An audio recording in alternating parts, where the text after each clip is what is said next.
Hi, welcome to Trackmore YouTube channel in Civil Engineering. இந்த வீடியோவில் நம்ம எதை பற்றி பார்க்க போகிறோம் அப்படின்னா FlyAsh bricks versus ordinary clay bricks பற்றி தாங்க பார்க்க போகிறோம். அதுக்கு முன்னாடி நம்ம சேனல் ஃபர்ஸ்ட் டைம் பார்க்குறீங்க அப்படின்னா மறக்காமல் சப்ஸ்கிரைப் பண்ணிடுங்க. சப்ஸ்கிரைப் பண்ணிவிட்டு பக்கத்தில் இருக்க பெல் ஐக்கன் ஆல்னு இருக்க ஐக்கனை ப்ரெஸ் பண்ணிவிடுங்க. அப்போ தான் நான் போடுற வீடியோஸ்லாம் உங்கள் யூடியூப் இன்பாக்ஸில் நோட்டிஃபிகேஷனாக வந்து சேரும். வாங்க வீடியோக்குள்ளே போகலாம்.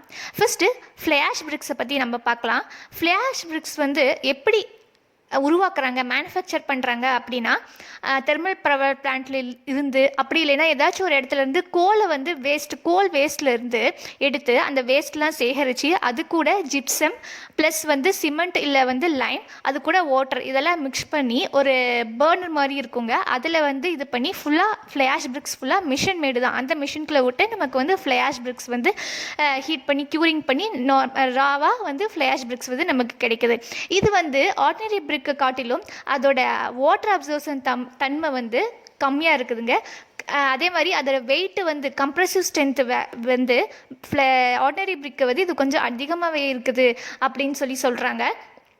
நெக்ஸ்ட்டு FlyAsh bricks வந்து எந்த இடத்துல யூஸ் பண்ணலாம், எந்த இடத்துல யூஸ் பண்ணக்கூடாது அப்படின்னா ஹீட்டை வந்து இது ரெசிஸ்ட் பண்ணுறது அப்படிங்கிறதுனால அப்சர்வ் பண்ணுறது கிடையாது. இது ஹீட்டை வந்து ரெசிஸ்ட் பண்ணுது. அதனால ஹீட்டான கிளைமேட்டை இருக்கிற இடத்துல இந்த FlyAsh bricks யூஸ் பண்ணிக்கலாம். இந்த குளிர் பிரதேசங்களில் இந்த FlyAsh bricks யூஸ் பண்ணோம் அப்படின்னா மேலும் பில்டிங் வந்து குளிராயிடும். அந்த இடத்துல மட்டும் இது வந்து யூஸ் பண்ண முடியாது.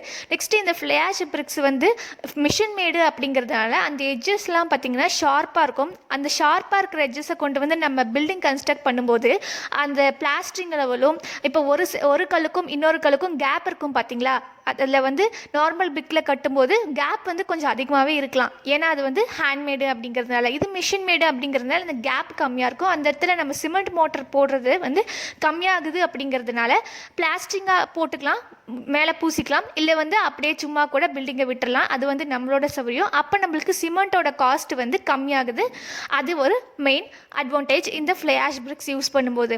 நெக்ஸ்ட்டு FlyAsh bricks வந்து வேறு எங்கே வந்து யூஸ் பண்ணலாம் அப்படின்னா வந்து நம்ம ஒரு பில்டிங் கன்ஸ்ட்ரக்ட் பண்ணுறோம், ஃபூட்டிங் போட்டு பிளிந்த் லெவல் பீம் போட்டுட்டு அதுக்கு மேலே வந்து FlyAsh bricks வந்து வைக்கலாம்.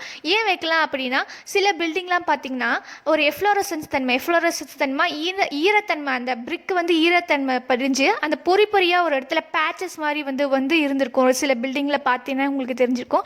இந்த FlyAsh bricks வந்து வாட்டர் வந்து கம்மியாக அப்சர்வ் பண்ணுறதுனால அந்த மாதிரி தன்மையெல்லாம் இந்த எஃப்ளோரசன்ஸ் அந்த மாதிரி தன்மையெல்லாம் இதில் வராது. அதுதான் மெயின். இதுவும் வந்து ஒரு மெயின் அட்வான்டேஜ் தான். நெக்ஸ்ட்டு FlyAsh bricks வந்து கீழே மட்டும்தான் யூஸ் பண்ணுமா, பேஸ்மெண்ட் மட்டும்தான் யூஸ் பண்ணுமா, வேற எங்கேயும் யூஸ் பண்ணக்கூடாது அப்படின்னு கிடையாது. நீங்கள் லோட் பியரிங் ஸ்ட்ரக்சர் கன்ஸ்ட்ரக்ட் பண்ணுறதா இருந்தாலும் சரி, லோட் பியரிங் ஸ்ட்ரக்சர்னா பீம் காலம் போடாமல் வீடு கட்டுறது, இல்லை ஃப்ரேம்டு ஸ்ட்ரக்சர்னா பீம் கோலம் போட்டு வீடு கட்டுறது, அந்த இடத்துலையும் நம்ம FlyAsh bricks வந்து யூஸ் பண்ணிக்கலாம்.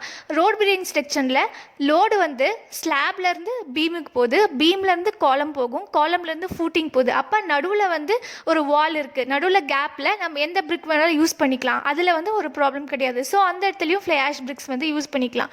நெக்ஸ்ட்டு கிளே பிரிக்ஸ் பார்த்தீங்கன்னா இதோட மேனுஃபேக்சர் பார்த்தீங்கன்னா ரொம்ப ஹியூஜ், ரொம்ப லாங் மேனுஃபேக்சர் ப்ராசஸ்னே சொல்லலாங்க. எப்படி அப்படின்னா ஃபஸ்ட்டு வந்து ஒரு லாரியிலேருந்து ஒரு கிளே வந்து செங்கல் சோலைக்கு வந்து ஒரு மணல் வந்து ஒரு களிமண் வந்து கொண்டு வந்துட்டு அதை வந்து செங்கல் உருவாக்குற அளவுக்கு பதப்படுத்துகிறாங்க. தட் இஸ் தண்ணி ஊற்றி அதை வந்து களிமண் பதத்துக்கு கொண்டு வராங்க. அதை வந்து ஃபஸ்ட் டேவே ப்ராசஸ் பண்ணிவிட்டு நெக்ஸ்ட் நாள் காலையில் வந்து அந்த மோல்டில் வச்சு அந்த செங்கலை வந்து அச்சு வச்சு பண்ணி அடுக்கி வச்சுருவாங்க. அது வந்து காஞ்சதுக்கப்புறம் அதை திருப்பி போடுவாங்க. திருப்பி போட்டால் அங்கே வந்து பிசுறெல்லாம் இருக்குல்ல, அதெல்லாம் சரி பண்ணி அதுக்கப்புறம் அதை வந்து அடுக்கி வச்சிடுறாங்க காய வச்சு. நெக்ஸ்ட்டு அதை வந்து ஒரு குடோன் மாதிரி இருக்குது, அந்த இடத்துல கொண்டு போய் வந்து ஒரு 3 நாளில் ஒரு வாரம் வந்து காய வச்சிடுறாங்க. நெக்ஸ்ட்டு அங்கேருந்து என்ன பண்ணுறாங்க அப்படின்னா அதை வந்து ஹீட் பண்ணும் இல்லையா. அப்போ வந்து அந்த செங்கல் சோலையில் நீங்கள் போய் பார்த்துருந்தா தெரிஞ்சிருக்கும். அது என்ன பண்ணுவாங்க அப்படின்னா ஒரு ஏற்கனவே சுட்ட கல்லை ஃபஸ்ட்டு கீழே அடுக்கி வச்சுட்டு அதுக்கப்புறம் வந்து ஒரு பெரிய ஒரு 1000 கல் வந்து சூடு பண்ணுறாங்க, ஹீட் பண்ணுறாங்க அப்படின்னா அந்த பெரிய மரம்லாம் உள்ளே வச்சு அதுக்கப்புறம் நெருப்பு போட்டு புதுசாக வச்சுருக்க கல்லை அதுக்குள்ளே வச்சு அதுக்கு மேலே பழைய கல்லை வச்சு மண் போட்டு முழுகிடுவாங்க, பூசிடுவாங்க ஃபுல்லாக. அதை வந்து ஒரு இன்றைக்கி சாயந்தரம் ஆரம்பிக்கிறாங்க அப்படின்னா, காத்தால ஆரம்பிக்கிறாங்க அப்படின்னா, நெக்ஸ்ட் நாள் காலையில் வரைக்கும் அது ஃபுல்லாக வந்து வேக விடுவாங்க. அந்த செங்கலை வந்து வேக விட்டுட்டு அந்த செங்கலோட ஹீட்டை வந்து குறையறதுக்கே ஒரு வாரம் 10 நாள் வந்து விட்டுறாங்க. அதுக்கப்புறம் தான் நம்மளுக்கு அந்த செங்கலெல்லாம் பூசினது ஏற்கனவே ஹீட் பண்ண செங்கலெல்லாம் வெளியே எடுத்துட்டு அதுக்கப்புறம் தான் ரா செங்கலாக நம்மளுக்கு வந்து கிடைக்குது. இவ்வளோ ப்ராசஸ் இருக்குது கிளே பிரிக்ஸை வந்து ஹேண்ட்மேடாக இது பண்ணுறப்போ. நெக்ஸ்ட்டு இதோட மெயின் இன்னொரு ரெண்டுக்கும் டிஃப்ரென்ஸ் பார்த்திங்க அப்படின்னா, இது வந்து ஹேண்ட்மேடாக பண்ணுறதுனால நம்ம வெந்ததுக்கப்புறம் ஒரு பிரிக்கை பார்த்திங்க அப்படின்னா எட்ஜஸ் எல்லாம் ஷார்ப்பாக இருக்காது. அதே மாதிரி அதை கொண்டு போய் திரும்ப ஒரு அந்த செங்கல் சோலிலேருந்து நம்ம கன்ஸ்ட்ரக்ஷன் பில்டிங்க்கு டிரான்ஸ்போர்ட் பண்ணும்போது வந்து பிரிக்கோட சைஸ் வந்து உடையும்.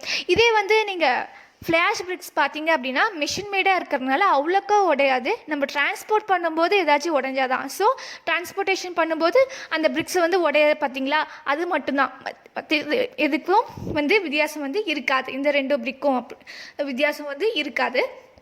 இதுதான் வந்து main advantage and disadvantage 2 பிரிக்கில்.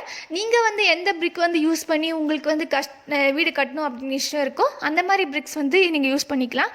Flash BRICS வந்து ஒரு மாற்று, ஒரு கிளே பிரிக்குக்கு ஒரு வந்து அப்போசிஷன், ஒரு வந்து பேரலாக நம்ம இது யூஸ் பண்ணிகிட்ருக்கோம்.